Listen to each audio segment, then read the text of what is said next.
हर बार नया लिखने की कोशिश की, हर बार तारीफ़ पाती हूँ। इस बार हाउसवाइफ़ की ज़िंदगी कुछ शब्दों में बताती हूँ। वो मशीन नहीं, एक औरत है, पिता की सबसे खूबसूरत दौलत है। उसके आँसू प्याज का बहाना बना लेती है। साल में 2-4 बार हम रिचार्ज कर देते हैं। इतना करके ही हम एहसान का नाम देते हैं। कभी सोचा है हमने उस जान से हम कितना कमा लेते हैं? यूं ही नहीं चलता यह घर जनाब, यूं ही नहीं चलता यह घर।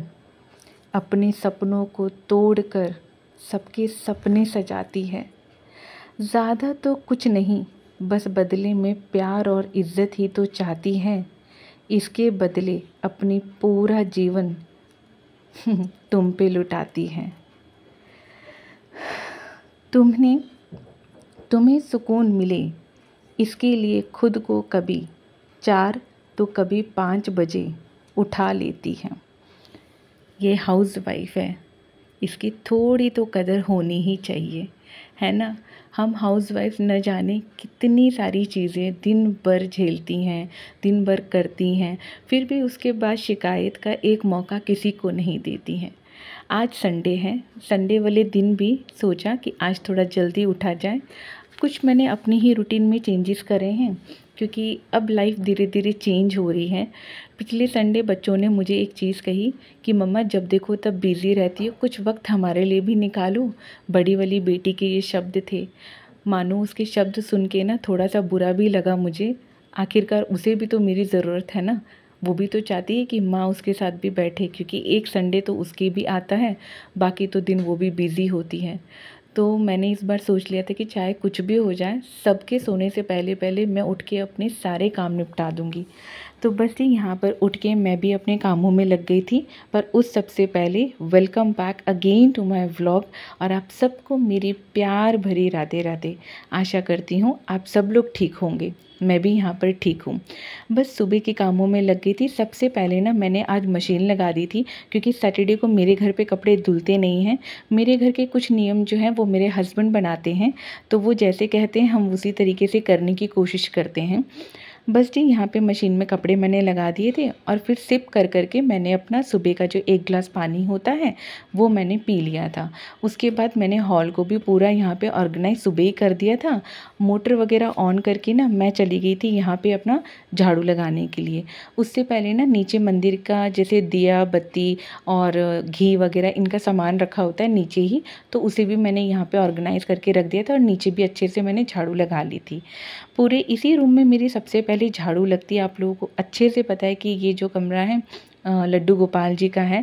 यहाँ पर मेरी छोटी वाली और बड़ी वाली बेटी कभी कभार सोते हैं, बट आजकल वो यहाँ नहीं सो रहे हैं, क्योंकि अंदर वाले कमरे में ना थोड़ी गर्मी लगती है, तो लाला जो है वो भी बाहर वाले कमरे में सोते हैं और हम भी बाहर वाले कमरे में ही सोते हैं। अब आप देख रहे होंगे लाला यहाँ पे नहीं बैठे हुए हैं, तो अभी वो सो रहे हैं। फ़िलहाल सब घर में सो रहे हैं, तो शांति से बिना किसी को डिस्टर्ब करे मैं कर रही थी अपने यहाँ पे सारे काम फटाफट से, क्योंकि आज अपने बच्चों को समय जो देना था मैंने उनसे वादा किया था।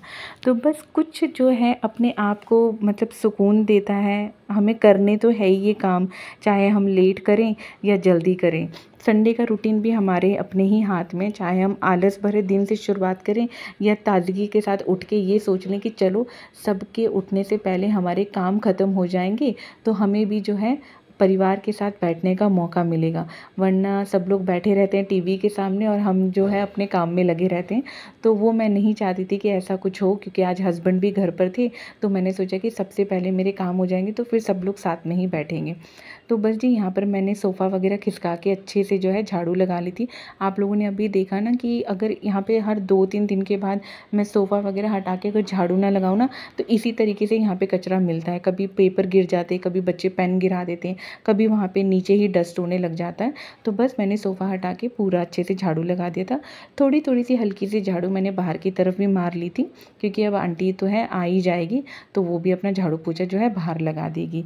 और उसके बाद ना अच्छे से हॉल में झाड़ू लगाने के बाद मैं अपने बेडरूम में भी झाड़ू लगा दूँगी। देखिए यहाँ पे सुजीत ना सो रहे हैं, बच्चे भी सो रहे हैं। तो उस रूम में ना मैंने ज़्यादा देर के लिए मतलब लाइट वगैरह ऑन नहीं करी थी, क्योंकि मैं चाहती थी कि वो लोग अभी सोए रहें, जब तक मेरे कपड़े झाड़ू और पोछा नहीं हो जाता, एटलीस्ट तब तक तो वो सोए ही रहें। तो बस यहाँ पर मेरे अंदर वाले कमरे में पोछा लग चुका था और फिर मैं आ गई थी अपने बाहर वाले कमरे में अच्छे से पोछा लगाने के लिए। हॉल में पोछा लगने के बाद मैंने सोचा कि चलो इसी बहाने थोड़ा सा बाहर भी पोछा लगा देते हैं, आंटी तो जब आएगी तब लगाएगी, पर अपने मेन गेट पे मैंने थोड़ा थोड़ा सा पोछा लगा दिया था। और फिर मैं आ गई थी अपने किचन की तरफ। किचन में भी ज़्यादा गंदा नहीं था, वैसे तो घर ज़्यादा गंदा नहीं होता है अगर हम डेली ही अपने घर को नीट एंड क्लीन तरीके से साफ़ करते हैं और डेली ही झाड़ू पोछा करते भी हैं, और अगर एक दिन आप स्किप भी कर देते हैं ना तो घर बहुत ज़्यादा गंदा नहीं होता है। तो यहाँ पे पूरे घर में मेरी अच्छे से पोछा लग गई थी और आलू भी ना यहाँ पर उबल गए थे। मैं आज आलू के पराठे बनाऊँगी। संडे को थोड़ा लगता है ना सुकून भरा ब्रेकफास्ट होना चाहिए, तो आलू के पराठे ना मेरे घर में सबको ही पसंद है, इंक्लूडिंग मी ऑल्सो। तो बस जी यहाँ पे आलू बॉईल हो गए थे और मैंने ना यहाँ पे जैसे उठते ही मैंने चढ़ा दिए थे यहाँ पे आलू, कि जब तक मेरे थोड़े बहुत काम होंगे तब तक आलू जो है बॉईल हो जाएंगे। देखिए पूरे आलू बहुत बढ़िया से बॉईल हो गए। मैं ना बीच में से आधे कट कर लेती हूँ आलू को, मैं पूरे ऐसे साबुत आलू नहीं डालती, मतलब पूरे आलू नहीं डालती हूँ, वो बहुत टाइम टेकिंग लेते हैं और कभी अंदर से कच्चे भी रह जाते हैं। तो मैं हमेशा इस तरीके से कट कर लेती हूँ। छिलके वगैरह मैं नहीं उतारती जब आलू के पराठे बनाने होते हैं तब, क्योंकि फिर ना वो बहुत ज़्यादा चिपचिपे से हो जाते हैं और आलू के पराठे फिर अच्छे नहीं बनते। तो बस यहाँ पे जब तक आलू ठंडे होंगे तब तक मैं जो है अपना आटा गूंद लूँगी। आटा जो है ना मैं पराठे के लिए थोड़ा सॉफ्ट ही गूंदती हूँ, बाकी जो रोटी वगैरह का आटा होता है वो इतना सॉफ्ट नहीं गूंदती हूँ। तो पहले ही अगर आटा वगैरह गूंद के रख लो ना, थोड़ी देर रेस्ट के लिए छोड़ दो, तो ऑटोमेटिकली आटा जो है ना वो सॉफ्ट हो जाता है। तो यहाँ पे बस मेरा ऑलमोस्ट आटा भी हो गया था और मैं थोड़ी देर इसको रेस्ट के लिए छोड़ दूँगी और फिर अपना काउंटर टॉप भी ऊपर से मैं थोड़ा क्लीन कर लूँगी अच्छे से। और यहाँ पर मैं आलू अच्छे से बढ़िया से छील के, और आलू ना मैं इस बार फ्राई नहीं करूँगी, मैंने सोचा कि इस बार ना नॉर्मली इसमें थोड़ा सा मैंने मतलब आलू छील के ना, और इसमें मैंने हरी मिर्च और थोड़ी सी मैंने इसमें धनिया पत्ता और मसाला, गरम मसाला जो हम यूज़ करते हैं वो, और नमक डाल के ना मैंने इसको अच्छे से, चोखा नहीं कहते हम बिहारियों में, तो चोखा बोलते हैं, आप लोगों में क्या कहते हैं मुझे नहीं पता, कमेंट करके बताइए कि आप लोग क्या बोलते हैं ताकि मुझे भी पता चले। और बस जी यहाँ पर चोखा जो है रेडी हो गया था और उसी के मैं पराठे अच्छे से बना दूँगी। अच्छा, मैं सरदारन हूँ, मैं पंजाबी हूँ, मेरे हस्बैंड बिहार से हैं, तो मेरे यहाँ पर क्या होता है, मैं कितनी भी कोशिश कर लूँ ना छोटे पराठे बनाने की, मुझसे बनते ही नहीं है। मैं बहुत बार ट्राई करके देख चुकी हूँ पर मुझसे नहीं बनते हैं। वो आदत ही पड़ गई शायद, मम्मी भी ना मेरी बहुत बड़े बड़े पराठे बनाती थी, रोटी वगैरह तो छोटी बन जाती है बट पराठे नहीं बनते, पता नहीं क्या आदत हो गई है मुझे ये। तो बस जी यहाँ पे मैं बड़े बड़े पराठे अपने फटाफट सेक लूँगी और उसके बाद ना मैं जो हूँ पराठे, सॉरी मैं यहाँ पे कुछ कहना चाह रही थी शायद आप लोगों से पर मैं भूल गई। कोई नहीं, चलो होता रहता है मेरे साथ ऐसे, मैं भूल जाती हूँ अक्सर, मेरे साथ होता है कि मैं बात करते करते ना मैं भूल जाती हूँ कि मैं कौन सी बात यहाँ पर करने वाली थी।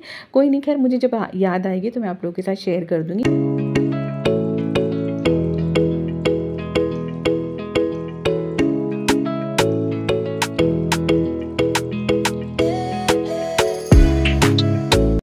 हाँ, याद आ गया, मेरे को ये कहना था कि ना म्यूज़िक सुनते सुनते याद आ गया कि बच्चे भी यहाँ पे उड़ चुके थे। देखिए इतनी छोटी सी बात ही पता नहीं मेरे दिमाग से कैसे निकल जाता है यार, पता नहीं मेरे साथ ये क्या प्रॉब्लम है कि जब भी मैं ना कुछ बात करती हूँ ऐसे मतलब बातें करते करते ना अचानक से ना मैं भूल जाऊँगी अच्छा मेरे को क्या बोलना था। ऐसा मेरे साथ तो बहुत होता है, पता नहीं आप लोगों के साथ होता है कि नहीं, मुझे बताइएगा अगर आप लोगों के साथ भी ऐसे होता है। फिर ना थोड़ी देर बाद याद आएगी, बहुत याद करने के बाद, कि अच्छा मेरे को क्या बोलना था। तो खैर यहाँ पर बच्चे, मेरे को ये बोलना था कि बच्चे जो है ना यहाँ पे दोनों ही उठ गए थे, तो मैंने उन दोनों बच्चों को बोल दिया था कि अपना मुँह हाथ धुल के ना रेडी हो जाओ, पराठे एकदम बन गए। सुजीत भी यहाँ पर उठ गए थे तो वो भी ब्रश करने चले गए थे। उसके बाद ना हम फटाफट गर्मा गर्म पराठे जो इंजॉय करेंगे। मशीन भी यहाँ पे ऑलमोस्ट होने वाली थी, मैंने पीहू से कहा था आवाज़ लगा के कि देखना ज़रा कितना बच रहा है। तो यहाँ पर ये कि मेरे सुबह के झाड़ू पोछा बर्तन मेरे ऑलमोस्ट जो है हम खाएंगे तो वो धुल जाएंगे, और यहाँ पर मेरा जो है कपड़े भी जो है धुल गए। तो ये पहली थाली जो है मेरे लड्डू गोपाल जी के लिए है, दही है, मक्खन उनके लिए, ठीक है, और ये छोटा सा तुलसी दल। तुलसी के पत्ते मेरे पास नहीं थे, अभी अभी जो ताज़ी हम तुलसी लेकर आए ना तुलसी माँ, तो उसके पत्ते जो है पूजा के लिए वो यूज़ होते हैं, मतलब जो तुलसी माँ हम लेकर आए उसकी हम पूजा करते हैं।